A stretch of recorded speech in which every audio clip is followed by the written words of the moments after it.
Well, I'm here with a good friend of mine. He's Professor Duane Armitage of the University of Scranton, which is a private university. He's a professor of philosophy, and he's a go-to guy for a lot of things relevant to our time, being able to bring philosophy to the average person, including children now. Do you have that book that you were just showing me there? Yeah, right there. Big Ideas for Little Philosophers. Is that out? Is that out now? Yeah, that's out. So we got Descartes, Socrates, Simone de Beauvoir, and Aristotle. And this Very is a good. box set. You can get it on Amazon. Very good. And that was, and that got a big promo in the New York Times, right? Yeah, the New York Times gift guide for Christmas. There you go. So it's state media approved. I think so. I don't know. From my perspective, that's my perspective. Oh, Anyways, so I'm glad to have glad to have you on. It's been a while since we did a interview together. I guess about over a year, maybe a yeah, year two and a years half. almost. Yeah. Last time we talked, we had a radio discussion where we talked about Soren Kierkegaard and Rene Girard and things we can learn, and those folks are all about helping us see the madness of crowds. And boy, has that timely, right? We're Yeah, this year, the time in between our interview and where we're at now, it's all about the madness of crowds. yeah, yeah. Oh, yeah. Absolutely. So, I mean, just I'm trying to think where to begin. There's so much. This is why it's hard to talk about Rene Girard and stuff. It's like we're swimming in his fishbowl. Well, And yeah. What I was thinking, I've gotten more into Girard and particularly Nietzsche lately. And I just cannot. I was talked about this last time we spoke about what postmodernism is and what Nietzsche was talking about with the death of God. And Nietzsche predicted this stuff over 150 years ago, that it would right, get like this, that you'd have the Christian ethic. And Girard right, says this: the Christian ethic of concern for victims detached from its metaphysics and now run riot and weaponized. And that's right, exactly what's going on. And it's exactly why I think the problems with the left and the right are seemingly so different, but they're the same. The left has sort of inoculated itself from any criticism, though, because they use that Christian ethic that's just catechized in us from 2,000 years of catechesis in Judeo-Christianity, namely that we should care about the poor, the orphan, the widow, the weak. right, And that's what social justice is. But social justice now has taken on this violence to it in a way. But no one dare criticize it because it's got that inoculation of Christianity, I think. And most people don't even realize it's a Christian virtue. And you right, see that in Nietzsche right through to Girard. right. And so Girard, So, how do we? Everybody keeps talking. I was just reading John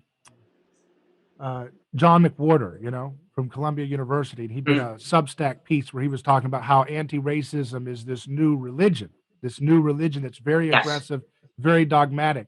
But I don't know. I mean, I don't know if it's a new religion in the sense that this is just the breakdown of older forms of political theology, political religions that are now kind of broken down so much that we can see the religiosity in the newest forms of political ideology, like wokeism. Does that make sense? Mhm. Yeah, It's like absolutely. it's like we were swimming in political religion, but we couldn't Mhm. see it. And now Mhm. because they're breaking down, because Yeah. we're not able to be bound together by the common myths of classical, state, social contract, themes, because they're not binding us together, because we can't even unite around the flag anymore. Mhm. In the 80s, we had racial tension and gender tension, but we still united around the flag Yeah. by and large. But Yeah. now the Yeah. mainstream is so broken in its mythic consensus Yeah. that the latest iterations of political ideology are patently and brazenly religious to our eyes. You see what I Yeah. mean? Yeah. Yeah. Yeah. One of the things that's interesting is, Martin Luther King's idea of the beloved community. Mhm. Overnight, it seems like, and I didn't get the memo or anything, but like the idea of beloved community where we all sit together and we look past color and color blindness and all that stuff, it became sort of overnight that, oh, that's naive to think that. Right. Then the next day it became, it's not only naive, you're a Right. racist if you think it, which I don't understand the logic of that. And I feel like that position is just, you know, pushed and no one's given an explanation for why they made that jump to not only is it naive, but it's also racist to hold the idea that we can have something like a beloved community. But you're also right too, and when I agreed with you about, or the Columbia professor who said this is a religious movement. It plays on the religious instincts, I think. And so, who's the guy? Jonathan Haidt has a book called the Righteous Mind, and he talks about the switches that sort of get activated when people get together. And it's a religious switch. It probably, no doubt, goes back to prehistory, when people would get together in crowds and do religious, festivals and things like this. It's just that instinct doesn't go away in us. And we just find, when, like you were saying, the state religion dies or whatever, the latest God dies in the Nietzschean sense, those instincts still seek out ways of expression in the Freudian sense, really. It's got to get out. We have this religious impulse that I think is exactly what's going on now in politics. It's a religion. See, I would say political correctness is to mainline churches in America what McWokeism, which is what I call woke ideology, what wokeism is to the fundamentalists, right? And see, it's like when your caffeine is not strong enough in the mainline denominations, you got to go back to that good old time religion. You got to get that firebrand, dogmatic, aggressive, strident version of the good stuff. And that's where you're seeing this breakdown with these Methodists and Presbyterians and Anglican churches. That's not going to cut it. We need that good old time religion. And that's why you're seeing this transition at the same time from political correctness, which was the colorblind ideology. Yeah. Right? The Pepsi Cola, or what's the Coca-Cola ad or whatever about, I'd like to buy the world a Coke. This whole idea that this universal brotherhood, that's the original modernist approach. And now it's like, no, that's not cutting it. Let's go for that good old time fundamentalism where we can start canceling people. So we're going to throw away the quest for equality and go straight to equity, which involves coercion. Let's just get the coercion going. That's what they want. Yeah. Yeah. Oh, yeah. Yeah. There's a lot there. That's interesting. I hadn't thought about that. But you know what's interesting? What the good news about that is that it's a sign that they're losing. Because the fundamentalist layer is always a sign that there's a desperate grasping of power. Right? That's right. Yeah, and it doesn't last very long. Most people I know who've had they've had experiences with fundamentalism, and it doesn't last long. It goes a couple of years, if that. I had a fundamentalist streak which lasted about 6 months or something when I was 17. But it's interesting to think about. Was it summer camp? No, it was just my own. Yeah. I don't know. But it's interesting. If you think they're losing, what's going to happen in the next year or two? Because this cannot sustain itself. It's starting to eat itself already, and you can't imagine the country being like this, and leftism having the kind of power it does for much longer without it just breaking down. Because its nature is to seek out new victims and new victimizers to. But that's why they need. This is the big thing that I keep going back to, my friends who want to do a lot of political activism, and they want to elect people and shape policy. I'm not interested in that, because it's okay. To me, it's like, I don't like government education, right? So when I hear people say, hey, I'm going to be a public school teacher so I can do some good from the inside, I'm like, okay, that's fine. That's not my thing. You go do that. You have fun with that. That's cool. Maybe you can do some good with that. Maybe, you'll be able to undermine the system and give people some good education in the midst of a sea of amorphous blob education that the government school system provides. But in the meantime, the big picture is getting people to exit these failing institutions. And that includes politics for me too. But I understand that people still want to play that game and, we're going to elect this senator, and that's fine. Go ahead. That's fine. But it's ultimately like saying, well, we're going to reform the public school system by putting in good, virtuous school teachers from within. It's just it's a losing game. It can help. Yeah. You can pull people out of the Titanic here and there doing that, but ultimately, the institution has got to just be exited, and that's why I have a problem with it. It's almost like the McWoke left. They need a mere double to maintain their existence, right? Yeah. They need the scapegoat. They need the right trying to mimic them and grasping for central command power. Because the moment we turn the other cheek, they have nothing to do but fall on their face. That's a great point. Yeah. And that's the irresistible trap of the mimetic rivalry, right? Is that we're just drawn to fight them instead of just let them fall. Social Aikido. Yep. Let them fall on their own face. Let them initiate violence and let them just punch their own head because we duck and they just, you know, like a freaking the Three Stooges. Yeah. Let them be the Three Stooges that they want to be. But nobody Yeah. can do it because the irresistible pull of competing for the object of desire, which is power, is too irresistible for anybody to let them do it. Yeah. Yeah. You know I what mean, I think, yeah, absolutely. I think you wrote this article on Trump as a scapegoat a couple years ago. Right. It was a great article. And I think it's true that, you know, Girard talks about scapegoats being chosen among kings. He looks funny. He's got a lot of reasons to sort of, throw this pent up frustration on him. But what's going to happen now that he's gone? Well, the trial, they're going to impeach him and things like that. So that's going to occupy us for a little bit longer. So if you turn on CNN and MSNBC, they're talking about Trump still, right? And I don't know what happens though once he's gone. What happens with that aggressive energy? Because it's Girard read Freud, and Freud talks about this. When the object that all the libidinal energy is focused on disappears, it goes. This is in his essay, Freud's essay, Mourning and Melancholy. It goes back on the self. Now, that's on the individual level. What happens on the collective level when that happens? When the scapegoat is removed? I don't know. I think it starts eating. They start eating each other. I have no idea what it's going to look like. But we can't get out of the way, And I say we as in people who don't agree with their strident, aggressive religious mission.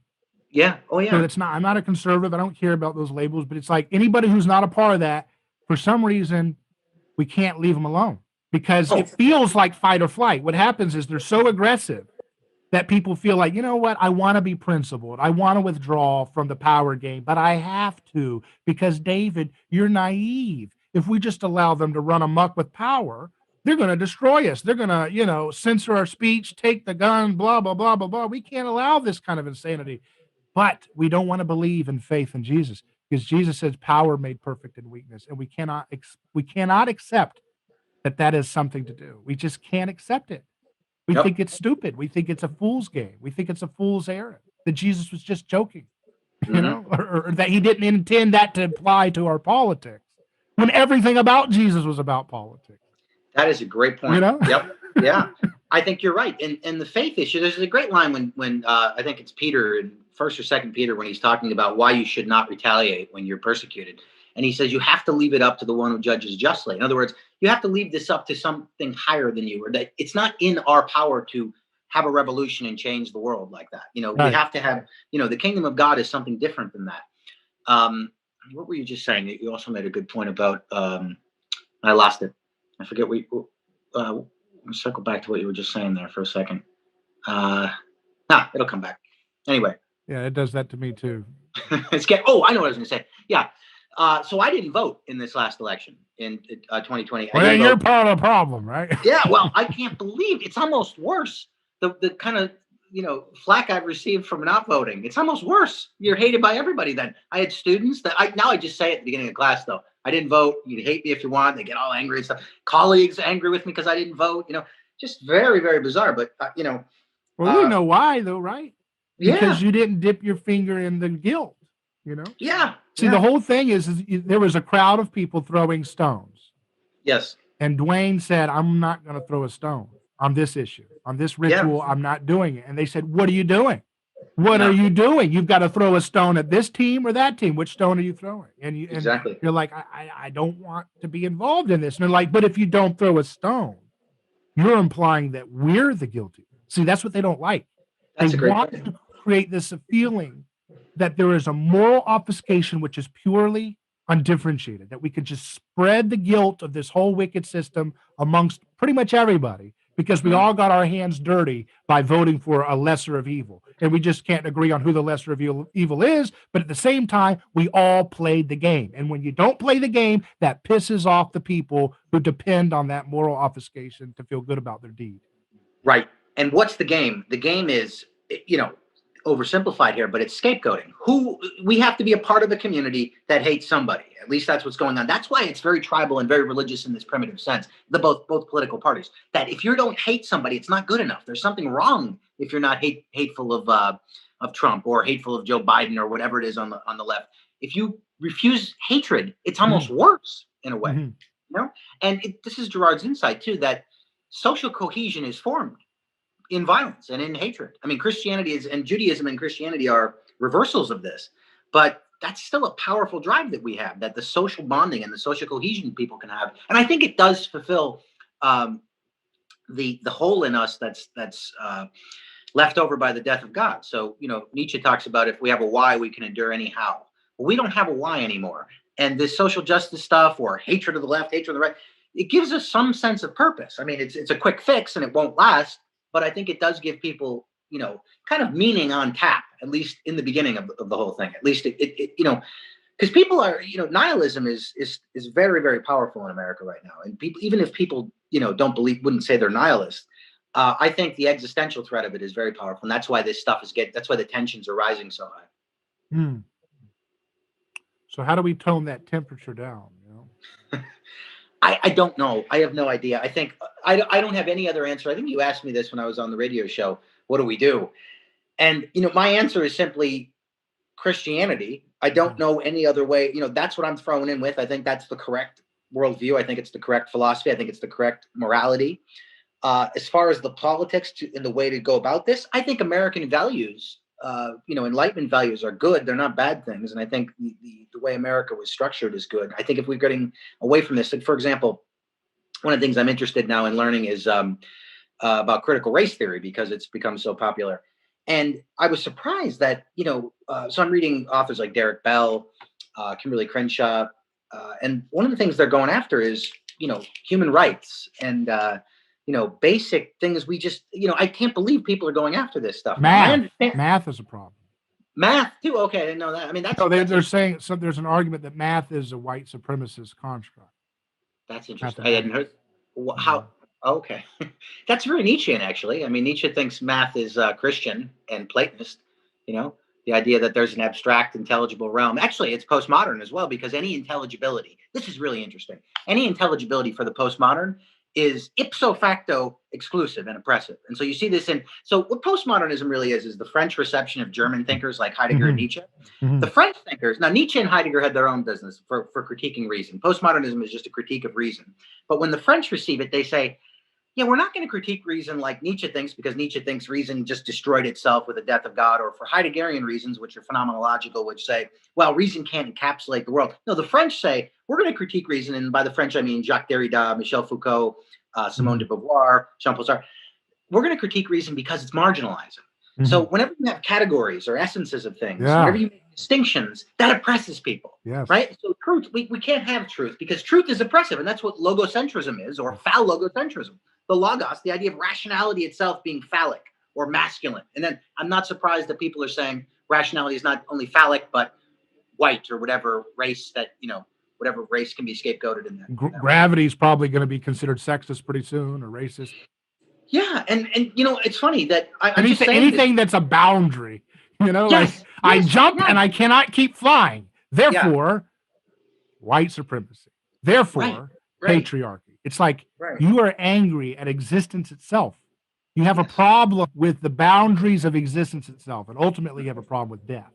You have death anxiety, you know, because death is the ultimate differentiation. You're here and then you're not. And they don't like that. And so they're flailing around that I hate language, I hate math, I hate gravity, I hate gender, I hate anything. I hate someone's got $1 billion and I got $1 billion minus $1. I can't stand them. You can't stand differences. You can't stand boundaries. Yep. And I think it has something to do with you know, the revelation of Christianity. Yep.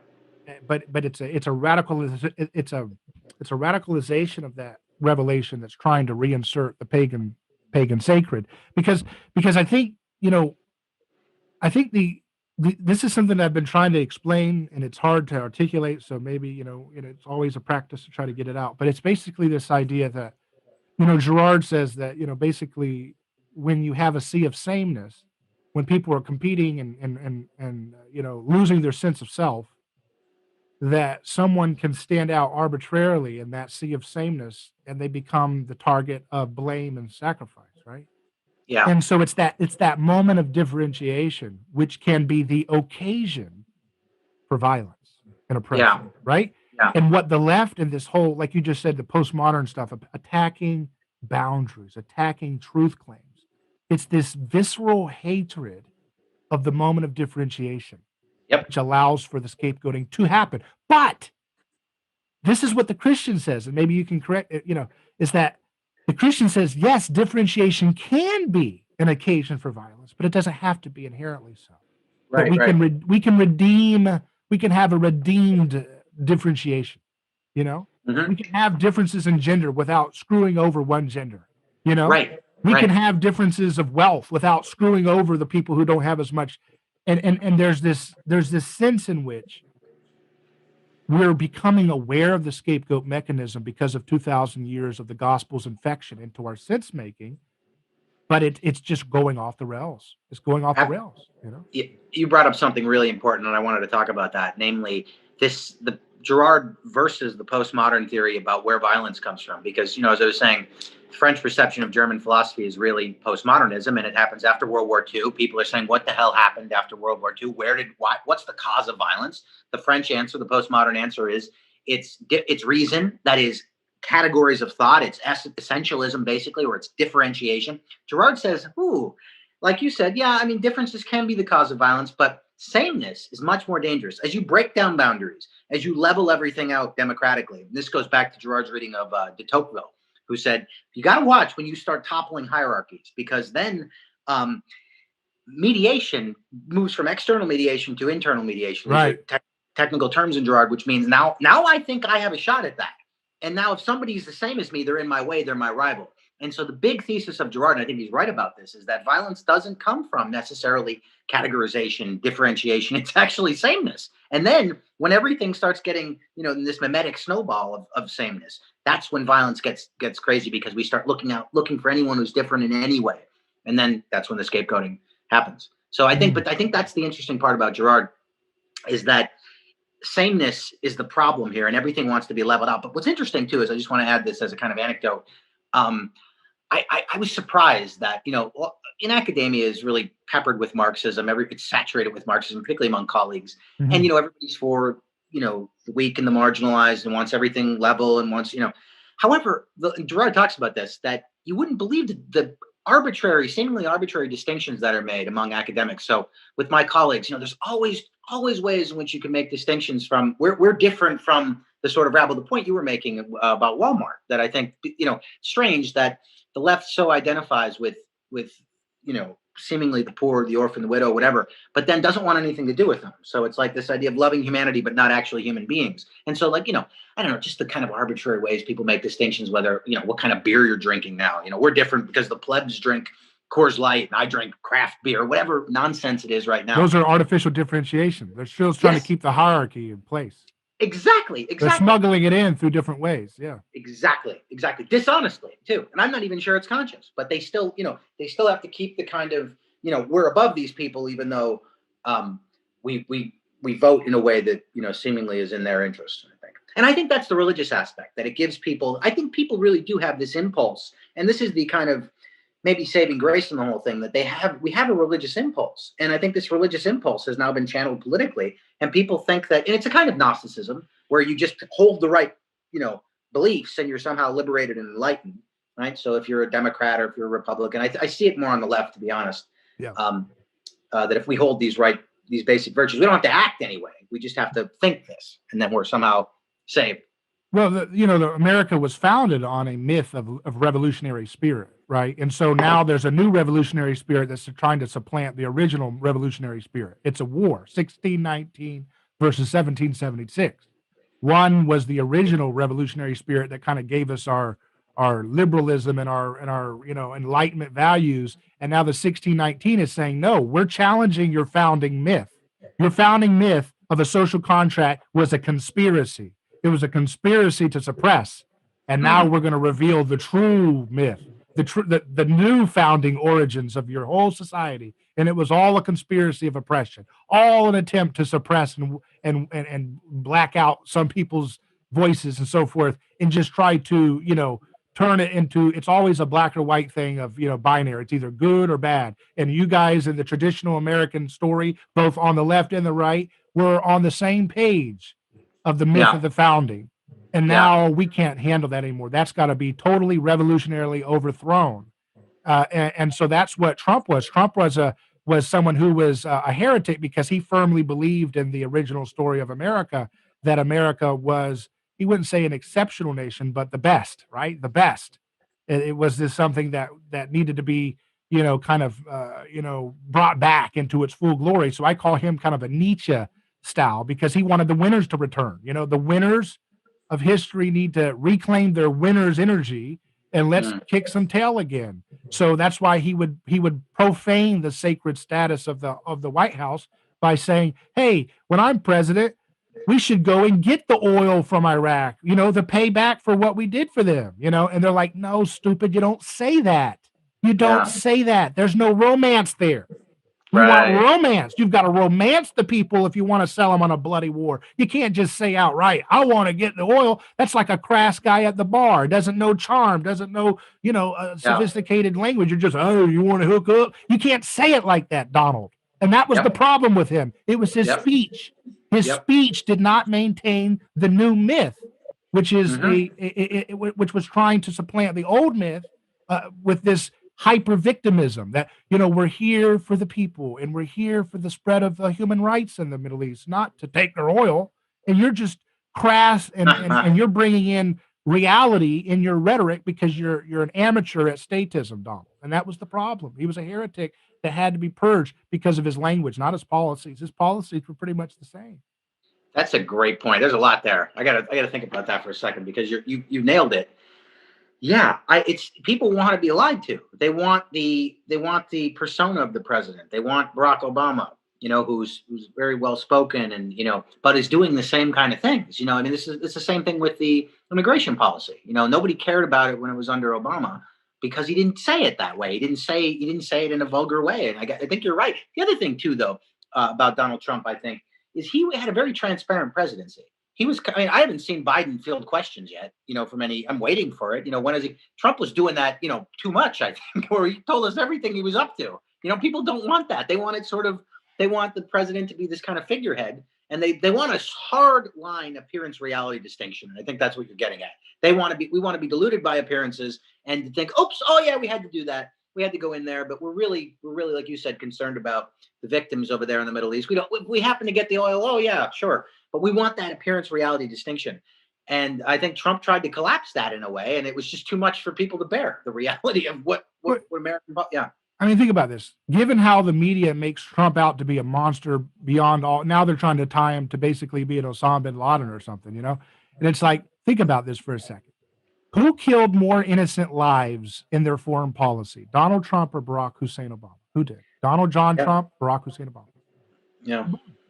Yeah. Obama killed more innocent lives. Who killed more people of color overseas, Barack Obama or Donald Trump? Barack Obama. So on the standards of, think about the wars. He instigated the coup. He instigated the Arab Spring. Yeah. In Egypt, Tunisia, other places around the globe. He started Yemen. He helped the Yemen thing get off the ground. Barack Obama did, where they had the starvation campaign of one of the poorest countries in the region, starving people with backing up the Saudi blockade. He did he started the chaos. He helped with the Libya coup, right? Yep. Yeah. They armed Al Qaeda in Syria, the people who attacked us. He helped aid that. So if you look at the body count, which is the Christian standard of morality, and look, that doesn't mean Trump's the hero, but it just means if you want to get brass tacks morality, Barack Obama has a way bigger body count in foreign policy than Donald Trump. But the media doesn't make you feel that way because it's all about language constructing reality. And Donald Trump's language and his aesthetic and golden toilets does not fit victim-garbed corporatism. That's a great point. That is well said. It doesn't fit victim-garbed corporatism. That's exactly right. Yeah, it's just not the language we want it couched in. Yeah, I think that's right. But that's the same. This is where Girard's helpful. A couple things about this. One, you talked about external mediators versus internal mediators. One of the reasons why Trump ticked people off is he was tweeting in the middle of 4 a.m. with misspelled words and grammatical problems and all caps, tweeting on the toilet in the middle of the night. And what that did was, see, the president, it's like he made the presidency a dunk tank clown at the circus, at the fair. Yeah. And people are like, wait a second. You're supposed to be this sacred aura. Presidents are supposed to be these high priests. They're not touchable. Yeah. They're manicured by television, and you're over here misspelling words and attacking Rosie O'Donnell. You have profaned the high priestly role of the presidency. And so you have moved the presidency from an external mediator, an avatar that we subsume our profane reality into his mythic status, and you are lowering it closer to an internal mediator where I can get a little punch at the president of the United States on a tweet. Exactly. And they hated it. They hated it because he was destroying the worship of the state by doing that, because he destroyed the honor. That's why they said we got to fumigate the White House when we get him out of here, because he had made the sacred feel stinky by misspelling words and tweeting in the middle of the night about Rosie O'Donnell. Yeah, I think you're absolutely right. Now, and I think that was, it's interesting. There's a good thing. That was good that he did that. On the other hand, it was terrible, because we do need those distinctions in place or chaos results. I mean, in a sense, in one sense, I'm glad he was not reelected, because I don't know if the country could have handled it. If he were reelected, I don't know, the country would have been on fire, I think, precisely for the reasons you're talking about. So it's not a clear answer here. I mean, it was good that he did that, though, because, maybe it's time people realize what the presidency is. And he gave people exactly what they voted for. He said what he was going to do, and he did everything he said he was going to do. And he didn't change his personality, and we can't deal with that. I mean, we need the hierarchical distinctions, I think.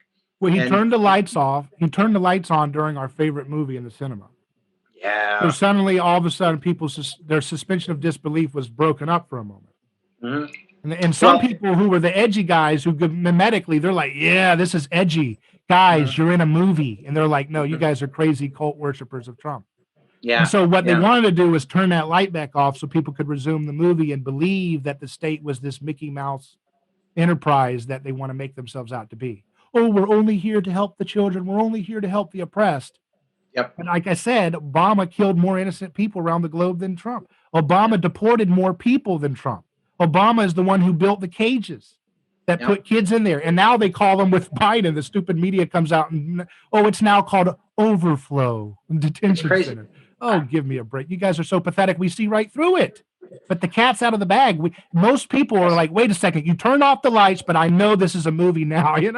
This is a manufactured reality. That's a great metaphor for what just happened. I don't think we can go back now. And I think it's like it's choppy or something. It's like Biden is robotic or something. It's like, what do you do? Come on. This is. It's like you can see the special effects. That's not blood, on the movie. You're like, that's not blood. That's computer graphics. Yeah. Yeah. And so that's kind of scary when you talk about it that way. And I think you nailed it. The other thing too is Joe Biden didn't campaign. This is the weird thing. He was in the basement for most of, for the last year. I think what's scary to me is that the media elected a candidate, and that, Kamala Harris too didn't get much support from the Democratic Party in the primaries. It's really weird that he, but I don't know. I think a lot of things happened in this past presidential election. I think the main one is that the Democrats outsmarted the Republicans with the mail-ins. I think they knew if they campaigned on that and they pushed the mail-ins, that they would have gotten what they wanted. I don't think there was voter fraud, although I don't know. I think it was just an outsmarting. I think Trump should have, and the Republicans should have pushed that more. Time magazine just came out with a big story saying, there was a whole coordinated cabal to help fortify the election from Trump, and that the mail-in ballot stuff had been started before Corona. So they've even come out and done a victory lap around that they were doing the mail-in ballot rule change before Corona even was a thing. Yeah. So this was a nice coordinated effort to really, change the rules to make it fit their intended outcome of what they wanted. Democracy is what happens when the official people who play the game are elected. An attack on our democracy is what happens when somebody slips through the ritual, who was not invited, who was not intended to be a winner. Right. And that's why when Trump won, you had people in the Democrats in the Congress who were saying, "I'm not going to certify the election," but they weren't branded as attacks on democracy, because the media was busy spinning that xenophobic attack against that. This was Trump wasn't elected; it was a hack by the Russians. and they let that word, that dubious word of hack, they would say, well, we're not saying that they actually hacked the election machines. That would be too much of a scary sacred attack on our elections. We're just saying they hacked it by buying like $5,000 of Facebook ads or something, and that how to somehow tip the election for Trump against Hillary. But see, they put that meme in there that when someone who is unauthorized to hold the holy seat of power is in, there's an invasion, there's a foreign boogeyman, and that's to let you know that the ritual did not go as intended. Yeah. You know. Yeah. A Bush and a Clinton was not elected. You know, so this is not. We had to let you feel that there's a foreign contamination, just like it would be in an ancient ritual. There's a foreign contamination. Someone has profaned the ritual. This is not an effective sacrifice. We're going to have to redo this, you know? And that's how, that's the idea, is that you did not chant the right holy written text or something when you perform the ritual. So therefore, this is not the way it's supposed to be, folks. Stand by. We'll be back in 40 years. Don't worry, Right. So what do you think then? I'm interested because, I can't tell what you're saying, what you're implying, because I think, do you think then that it was ultimately a bad thing or a disastrous thing or a chaotic thing that Trump was elected because of the things you're talking about, the fact that he gets in there and breaks the holy, profanes the sacred? The country couldn't handle it. Like the tensions were high, and or is he just a symptom of something that was already happening anyway? I mean, this stuff was going on. Well, I think it correlates with the rise of the digital age. I think that. See, I'm trying to work on figuring out. I'm working on trying to figure out how to integrate Marshall McLuhan's work about media ecology and how it shapes the human species, and Girard. So I'm trying to figure out. I've been working on it. Tinkering with these things. Oh, yeah. Okay, this isn't. So the only person I've heard say something like this, I think, was Candace Owens, and it never really got legs. But she mentioned it. I can't remember, maybe two years ago on this, and I was thinking the same thing. That part of the reason why Trump got elected, and part of the reason why the sacred was profaned, is because it's already been being profaned. Now that we have the digital age and social media, where now everybody has an opinion, the distinction between the public and the private is completely dissolved. Now, Hannah Arendt talked about this in The Human Condition. She called it the rise of the social, where the public and private started to blend together. And she talked about this, 60, 70 years ago, 50 years ago, I guess. And I think people just are calling bullshit now on, okay, people don't act like that. And you notice too, as things get more and more politically correct or more woke, and whatever the connection is between those two, like you were saying earlier, the image of what an individual, or the ideal of what a person looks like, the paragon of virtue is so unrealistic. Someone that's never misspoke, even in high school, or someone who's never, someone who is so squeaky clean. It's ridiculous. And I think most people don't speak like that. Most people don't think like that. It's a complete denial of humanity, I think. When the public and the private, now, I mean, I understand that distinction was important because we had the private and people would curse and do all kinds of things. And then in the public, they would present this image, but it's like, we can't sort of decide which we want. Do we want the collapse? Do we want the private to be the public, or do we want that distinction again? And I think Trump was a little too scary. Yeah. Right. And this idea that with media ecology, that the digital age brings about this phenomenon where everybody has access to an internet connected phone, that not only that, but it gets capable of high quality audio recording and HD video streaming. So now you've got broadcasters by the billions potentially. And so what happens is the human, and this is hard for me to put into words, so I'm just gonna have to try to make an image, is like the human species that used to have these monocultural media sense-making machines, right? You have, go back long enough, you've got the myth makers, the priestly cast, the scribal cast. And then it gets broken up with newspapers, or, then you get the telegram, then you get the radio and the broadcast. And every time there's this, it's a decentralization and then a centralization. Because radio gets into the hands of a few people. TV, it's centralized into the hands of a few TV companies, thanks in part to the FCC. And then all of a sudden the internet comes along, and then technology comes about to make the internet in your pocket. And not only that, but to video stream, so you can see clearly when there's a police misconduct, or you can see clearly when there's a bad word by a politician or something. And now everybody, so it's like this blob of humanity is all of a sudden seeing all of its imperfections by a billion little mirrors. And it's like, ooh, that's ugly. Ooh, that's ugly. So it's like this blob. This is the human species. It's like a collective mind for a second. And all of a sudden, this digital age brings about like billions of little mirrors. And now all of our flaws are just bothering the snot out of us, you know? Yeah. And that's what this woke stuff is and all this stuff is about, is because we're like, whoa, whoa, whoa, whoa, whoa, racist. Whoa, whoa, whoa, whoa, sexist. Whoa, whoa, whoa, whoa. Wait, there's 70% of people in engineering departments are male. Oh my God, it's a disaster. We have to make it 50-50. Right. You know, everything has to be perfect. And it's like this obsession with rooting out every differentiation, which is the moles of our collective species. We can't have any blemishes, you know? Yeah. And that's what's happening, is that we're losing our mind. And that's why a heretic like Trump can emerge in that context, because we can't be bound together by a more manicured monocultural perspective. You know, when Jesus, and this is because of Jesus, because the gospel stories take the camera of history away from the oppressors and puts it in the hand of the victim. And so that opens up the opportunity to innovate and create technology instead of sacrifice to solve problems. And as that technology develops and evolves, the ways in which the gospel will haunt cultures becomes more increasingly intense. You see what I mean? Yeah. And there's this relationship between media evolution and the ability of the gospel to permeate the consciences of the populations that it's percolating in, you know? Yeah.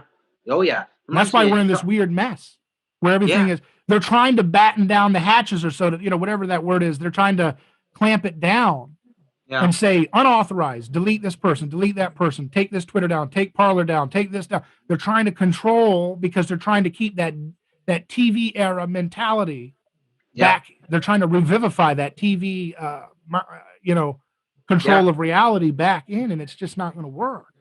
Because the more they scapegoat people's voices, the more it creates that martyr's energy, what people call the Streisand effect, but what Girard would call the intelligence of the victim, which is, wait a second, even if someone was a freak or a bad person in terms of bad ideologies, it creates energy to look at them when you ban them.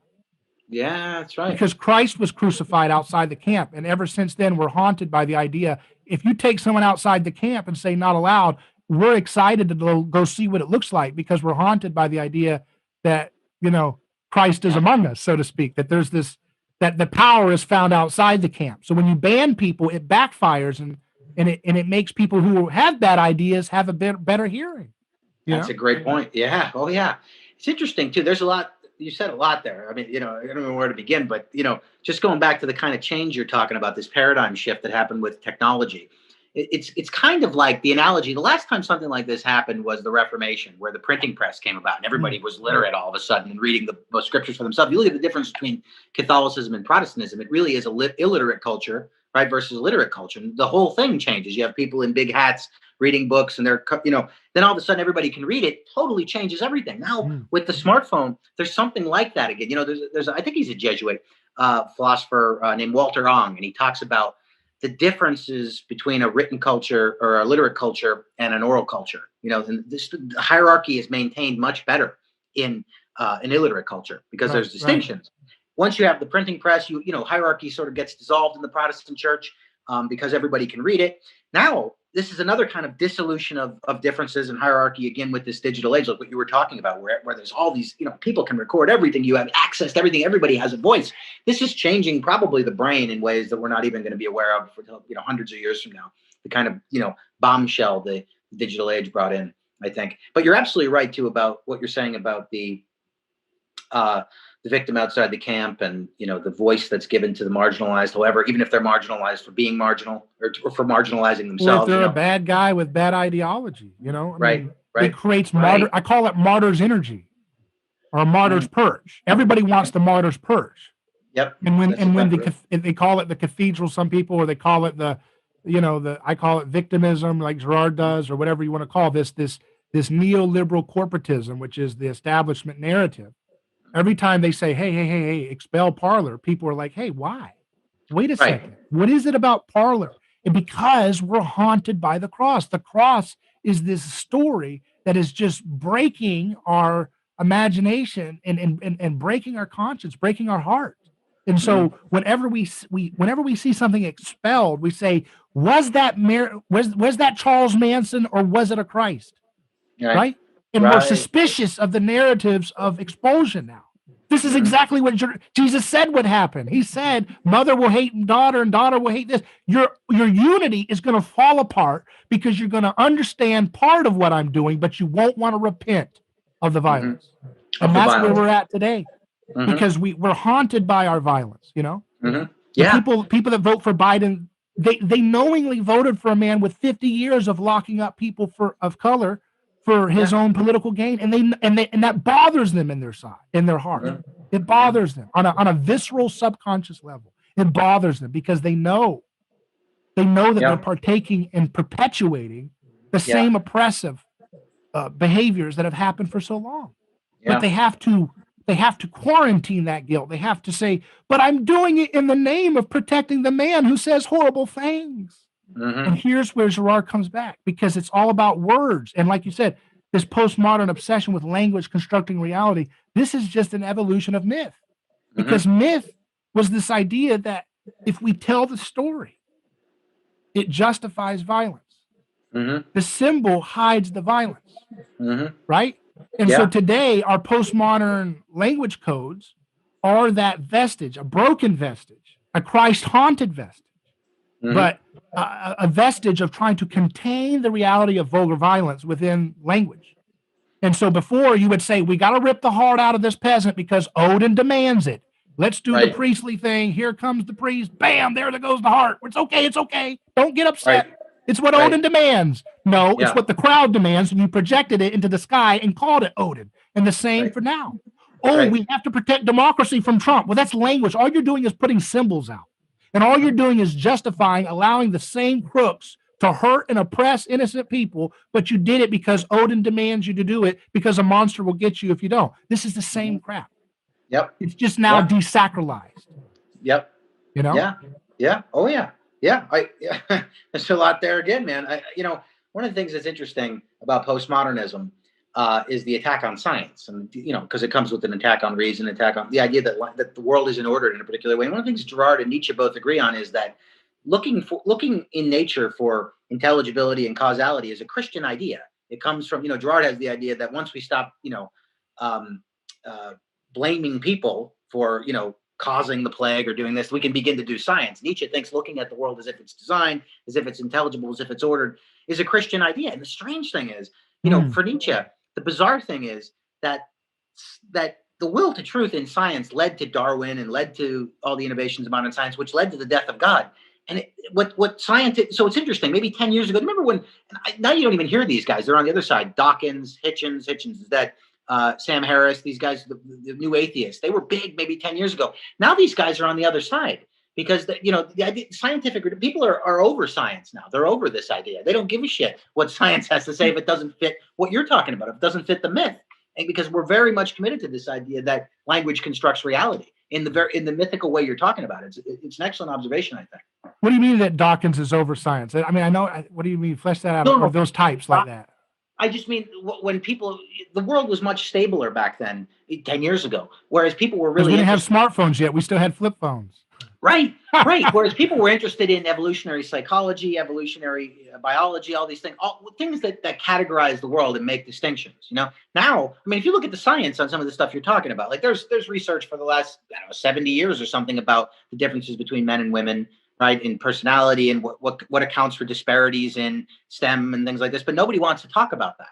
The biology is really at odds with the morality, at least right now. I got to be careful about what I say here because somebody will rip one of this off and then it'll be, on repeat. But what I'm saying is that when we're given a choice between whether we have science on the one hand and then our concern for victims and wokeism on the other, we always side with the morality, not the science. So it's crazy about when people are talking about I mean, we're seeing it now too with COVID and the way science can pretty much be used. You can make things say whatever you want. People are saying hydroxychloroquine works and they're saying it doesn't. Masks don't work. Masks work. You can make, science is also kind of detached from its secure footing and it just starts floating off because people who say, well, I'm for science. What does that even mean? It means you're for a certain interpretation of a certain interpretation. Right. So science became a religion in the modern age and the postmodern digital age is desacralizing that religion. Exactly what I'm saying. And that happened in the last, I don't know, 8 years, right? Yeah, I mean, 10 years ago. Yeah, science was the religion 10 years ago. Now it's like, oh, that we're over that. Science, yeah. When I was in college, go ahead. Yeah. What's that? I was going to say science is exclusive. People who are for science it's the same thing. The categories of thought end up victimizing. Because we thought we could create an objective, transcendent science, and now we're realizing, oh, this is messy. This is messy. Yeah. Sorry, you were going to say. Well, when I was in college back, I remember taking these classes with the, I was in a communication field, and I remember taking all these, the social construct, theory, critical theory classes, gender identity and women identity, all this stuff. And I always liked taking those classes because those were easy as pie. It was me and the football players, and then everybody else was social justice soldiers in the class. And we would just have fun because all you had to do is sing Kumbaya and get an A, I like those classes. Right. But I'd take those classes and, everything was all about, you can socially construct whatever truth you find out of it. So I argue that Lion King was a story about a female lion cub that transitioned into a male lion cub and realized his true potential when he became the king. And they gave me an A for that. They thought that was fantastic. And half the class knew I was trolling the professor, but the professor had no ability to critique it because he had already made the premise of the class that you can socially construct whatever meaning you need out of these texts. So it was so fun. But the thing that I kept thinking is, I think that I kept saying, they're trying to do this tabula rasa stuff, right? This whole social construction thing. But I kept thinking Darwin is like this pit bull. And they need Darwin. They needed Darwin to overthrow the Christian frame. But it's this nasty pit bull that's going to come back and just tear the hell out of the tabula rasa concept that they're trying to build. Now, does that make me, you're a philosopher, you see anything there? Like that's something that's going to happen? Or is the tabula rasa critical theory stuff going to kill Darwin in the you know what I mean? Well, I think it is killing Darwin now. And for the reason, interesting. It's interesting. Nietzsche is really the first postmodern, but people disagree with Nietzsche because so Nietzsche says, all right, it's all about power, right? And power bifurcates into strong and weak. And there's no reason to side with weakness other than 2,000 years of catechesis and Christianity. To hell with it. We got to go with a kind of social Darwinism where we affirm strength.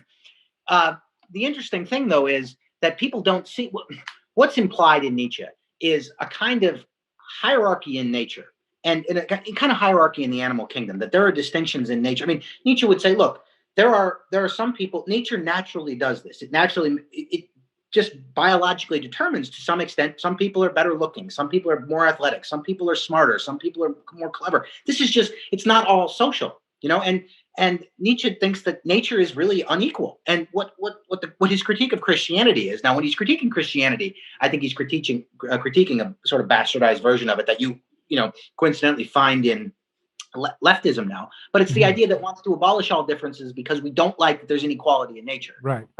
And the problem with Darwinism is that you have to affirm inequality in nature. So I'm watching I got all, Discovery Plus, Disney Plus, all these things, and there's nature documentaries on there. And we're watching, what is it? Like, I don't know, some nature documentary where this mother bird just lets the other young one, it has two little birds, and the mother lets the one die off. It's not grown. It's like, holy shit, they're showing this now. Nature is brutal. Nature, there's inequality shot through in nature, but we think it stops with us, and we think, no, nature can't be like that. That's because of capitalism that you have inequality. That's bullshit. There's been inequality. Inequality is shot through in nature. And, this idea of wanting to impose, make all things equal. That bird is a fascist. That mother bird is a fascist. People have no idea. There's a great book that just came out, and it's in the vein of Rodney Stark, but it's by Tom Holland. You ever hear of it, Dominion? I had Tom Holland on the show a little bit ago. Oh, did you? Okay, yeah, it's a fantastic book. I mean, if you just skip to the section on charity, where he just shows that, look, this idea of caring about weak people is pretty new in the world, Right. Anyway, the interesting thing is that I think the left recognizes now that if they go too hard on science, they're going to have to admit of some inequality in nature, not inequality in dignity necessarily, because that's a metaphysical concept, but at least inequality. And this is why we're seeing the leveling down of was it you? Where did I read about this? Where they're getting rid of SAT scores now, and they're getting rid of distinctions and everything. Everybody gets a trophy on every level because we can't admit of difference, even though. So in other words, it's an attack on nature, I think. And I think that when we attack nature, there's something connected to this, to the death of God. because we don't want to admit that the world is designed, or we don't want to admit that the world is ordered, or at least in any way whatsoever. Yeah. And you know, and what's interesting is Christianity has kind of a common, this is so weird, but it has kind of a common ally in some sense with Darwinism. Absolutely. Because we both recognize that there is an inequality to nature. We just have different origins for how that happened intrinsically. You know, the Christian might have Darwinism in it, but fundamentally it's about that something happened in nature that made us fall, that made the world fall. And Darwin doesn't give that account. He just says, no, nature intrinsically has this kind of dog-eat-dog framework that produces inequality, and we shouldn't make moral judgments about it. Now, Christianity does make a moral judgment about it, which makes wokeism such a nice, convenient little ripoff of Christianity, because, you know, Christianity has a problem with the disordered nature of the way things work out. That a tiger has to tear apart an animal, that African dogs have to rip out the intestines of a gazelle live. That's vicious. What kind of a God would create such a horrible world? You know, and so what do? We have to scapegoat. And that's what the wokeism says is no, the gazelle rips out, you know, they haven't gotten to this point, but they will. The gazelle rips out. I mean, the jackals rip out the gazelle's intestine while he's alive because of white supremacy. I'm sorry. This is the reality of it. It's like, no, sir, it doesn't work that way. But see, I implied their gender by saying sir, so I can't do that, right? I can't assume that, because they want to attack differentiation. So here's the thing, Duane, is that to me, it's this whole radical attack on differentiation that postmodernism provides, that this left stuff, this woke left stuff provides. To me, it feels like it is a real time, almost a real time proof of the mimetic theory of religion. Absolutely. Because and it's scary to me, because I'm like, it makes me feel like Girard was more accurate on the nose in some ways than he even knew. I think so. Why is it? You know, because he said that the gospel would reveal the scapegoat mechanism. And it seems like we're in this transitionary phase where our leftist sensibilities that dominates Western culture is haunted by victimization, but they are haunted and they desire to scapegoat differentiation. So it's in a transition phase where the real answer is protect the human person and renounce collective violence in all of its forms, but we're not there yet. No. We're at this halfway transitionary fossil stage. You know what I mean? Yeah. Oh, yeah. We want to attack the differentiation, and it makes me feel like, good Lord, how could Girard's theory be so right on the nose here? Well, it's interesting. Exactly. Well, what's interesting is, and this has always boggled me until what you're saying now, I think connects this for me.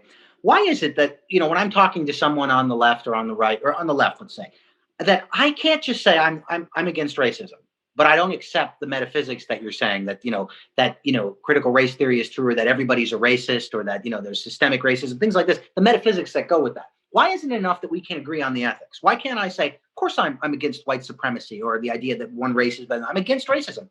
That's considered racist unless you accept the metaphysics of it, because the metaphysics in that particular sense denies the differentiation you're talking about, if that makes sense. So there's a metaphysical bag. You have to connect the metaphysics. It's really weird. Like, you know, for example, with Black Lives Matter or something like that, you know, people will say, of course I'm against police brutality toward African Americans. Of course I'm against this. Of course I'm against that. But the idea that this is a slogan, the idea that, okay, Black Lives Matter is the expediency of that political slogan may be one thing. But of course, when someone's, you know, the kind of revulsion people have of saying all lives matter.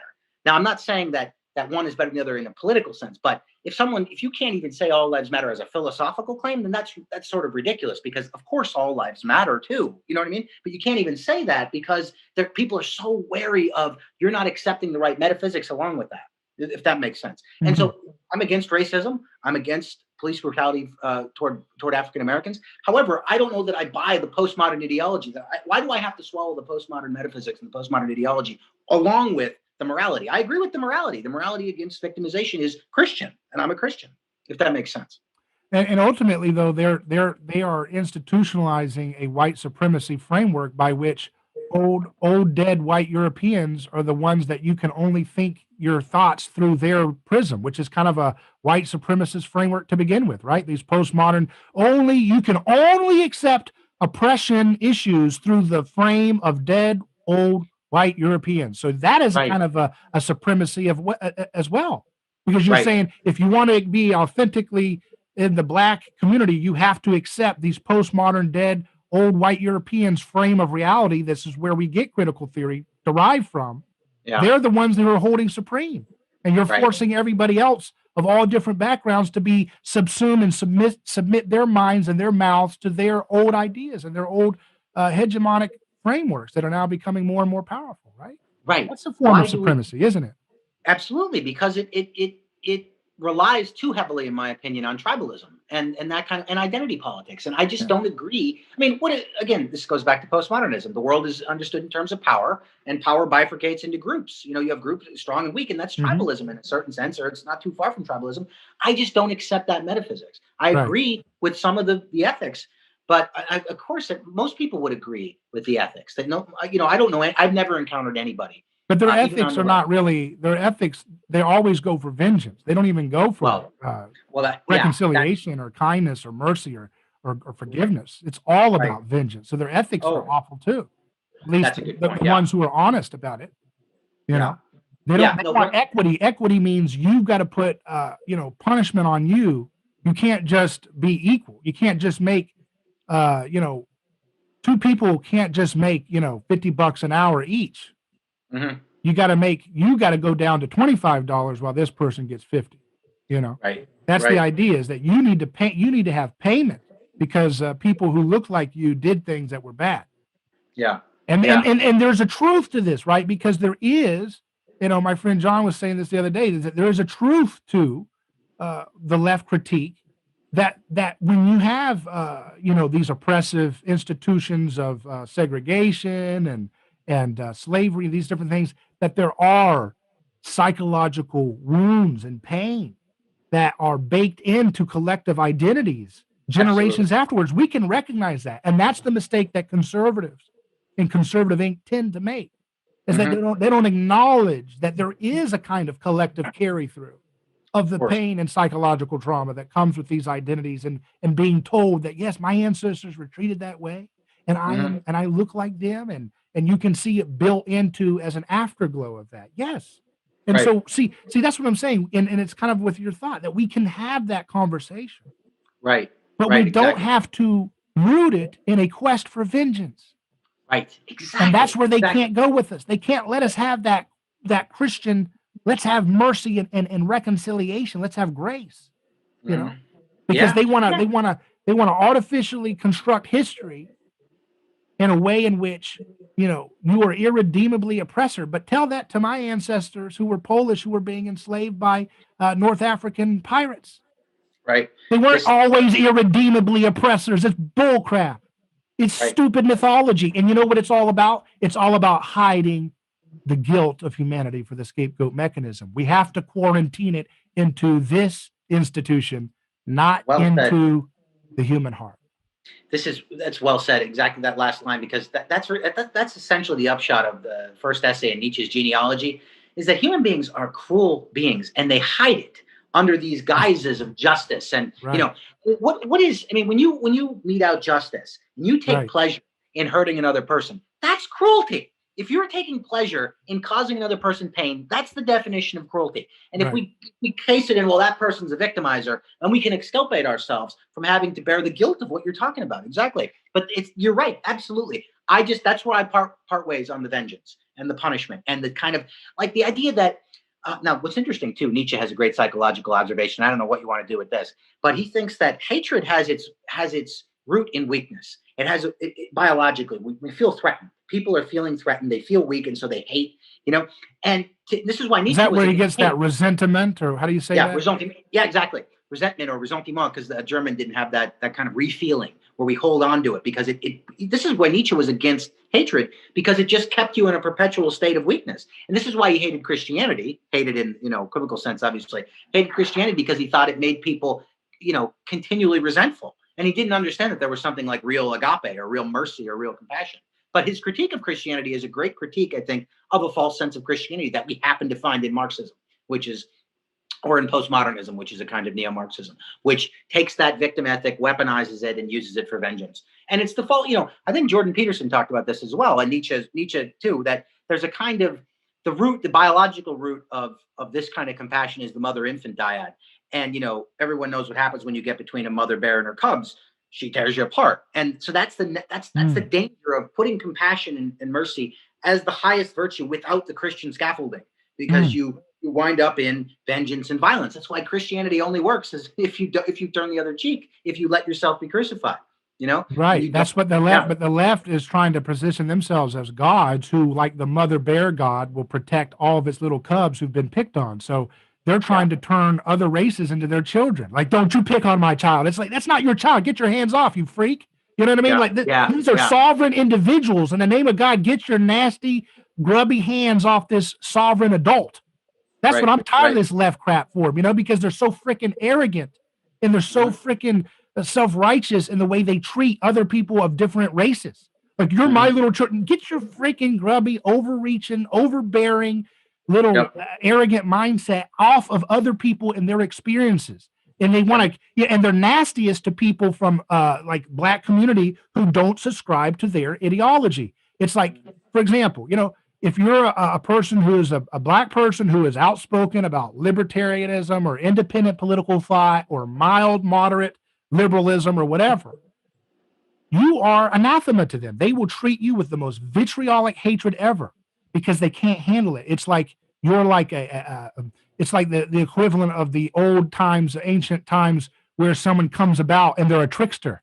And it's like, what is this spooky demon who's entered into the tribe? He looks sacred, but there's a trick. They're trying to profane the temple. We can only have the voice of Herbert Marcuse or, Foucault speaking from the Black voice. And it's like, well, they're not speaking out of that voice, are they? And they can't freaking handle that. So they have to vilify people who get off the reservation of their ideology, right? Yeah. They vilify them the most because they're like a trickster. They're a scapegoat that has to be purged because they violate their entire sense of religion. Because their whole religion is these identities must subsume their identities under the hegemony of dead old white people. That's the heart of the left. Herbert Marcuse, right? Foucault, all these people, and you can correct me if I'm using these names inaccurately, but these are the heart and soul of some of these critical theory ideas. And they're saying it's not enough that you quote Martin Luther King and say a colorblind society. You need to subsume your mind to dead old white people if you're going to be a Black person. That's what the left's all about. And that is a form of white supremacy, if you think about it, isn't it?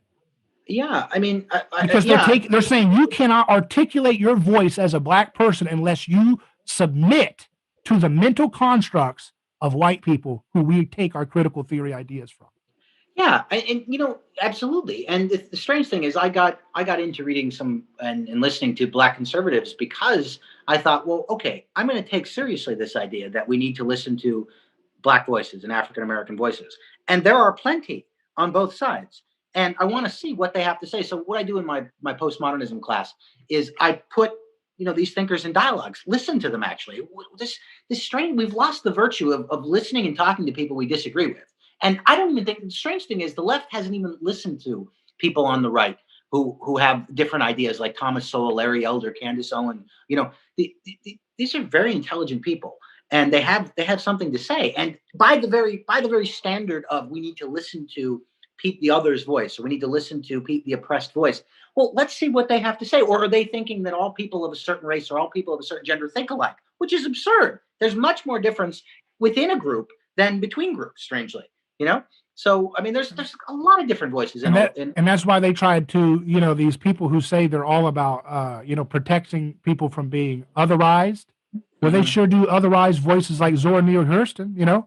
She used to be, an icon of literature. She probably still is in some circles in high schools across America, but she's become problematic because she was an African American woman who was identified as a libertarian and politically incorrect.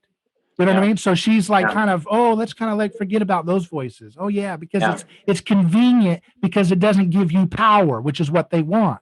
They want power. And if this voice doesn't give us power, throw them out the door. They're done. Yeah. Or we'll manicure and put them in a box so that you can kind of read some of her literature, but in a safety box. So you don't get it contaminating you to make you think outside of our religion. But I want to land the plane here. I'm going to ask you again. and you don't have to give me a perfect answer because it's something we have to think out loud about. How do we deal with this revelation of this religiosity that we see coming? And it is on the right too, because there is the cult of Trump and the cult of nationalism as a reaction to this internationalism, and those things are a problem too. But ultimately, I think it's clear that the neoliberal left or the corporatist left is in the driver's seat of our culture, but it's falling apart fast. And we need to be able to speak in the public square about peaceful, nonviolent solutions to this politicization of everything. And I happen to think that it involves, this is just my swing at it, one, we need to innovate. We need to create innovations in the world of the physical world to alleviate the effects of scarcity. So that people, because scapegoats are hunted when people feel like there's a crisis.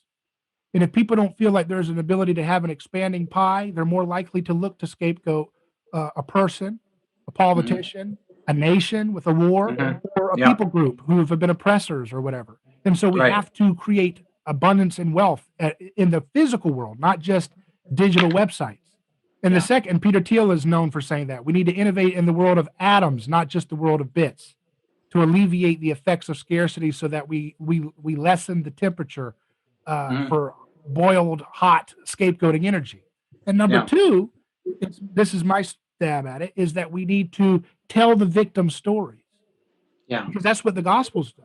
The Gospels do that. The Gospels tell the story of Jesus persecuted, and it tells the story of Stephen persecuted, and it tells the story of Paul persecuted and other people persecuted, and it allows the victim story to soften the hearts of those who read the story or hear the story read. And that has an ability to get us to say, hey, let's not have vengeance. Let's truly renounce violence.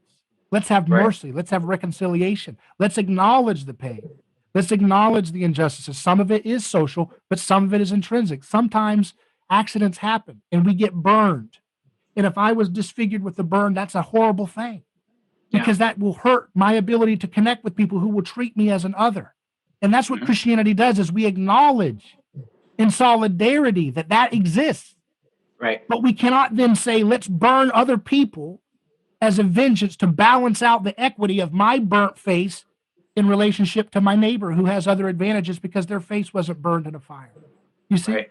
And that's where Christianity has to come in. Right. Yeah. I don't know what that looks like exactly. Well, I just give pictures. Yeah, I think you're right that this is what the left and wokeism and social justice get right, namely God is with the victim. He's with the weak. That's the perspective God took on, and that is the true perspective. However, when you divorce that, like we've been saying, from Christianity, it becomes murderous. And this is the thing. This is why the right, it's so much easier to criticize the right because they're so obvious when they go off the rails, like storming the Capitol or whatever. This is nuts. That kind of stuff is obviously nuts. But the danger, I think, and this is about 5 years ago for me, I started to see the dangers on the left being more dangerous because they obfuscate and they're so hidden and it's hard to see it. So, I mean, every cure for the problem has to have a diagnosis. We have to know what we're curing, right? And we have to know what the origin of that is. And I think understanding the connection that the left and the right have to Christianity and the origins of Western culture and what Western culture is and how it is so Christian, I think is really the beginning. What I keep hammering in all my classes is, please recognize, I tell the students, that I understand you're all for social justice. So am I. I'm a Christian. But understand that is an arbitrary choice that we've made because we're Christians and because of a metaphysics that we should side with weakness rather than strength. And that is the absolute value. I get this from Rene Girard. Says it at the end of the Satan book. I see Satan fall like lightning, the chapter on concern for victims and our twofold Nietzschean heritage. He says, look, this is the absolute value now, the concern for victims. But where is that value coming from? It's a Christian value. And when you recognize the choice for that is completely arbitrary, or the idea that human dignity is real, that's a metaphysical concept, that there is a religious sentiment behind this morality and stuff like that, then I think you can begin to deconstruct that deconstruction that happens on the left and tie it back to Christianity. So my cure is nothing new. I have no secret cure for this other than that people need to pray more. They need to be more Christian.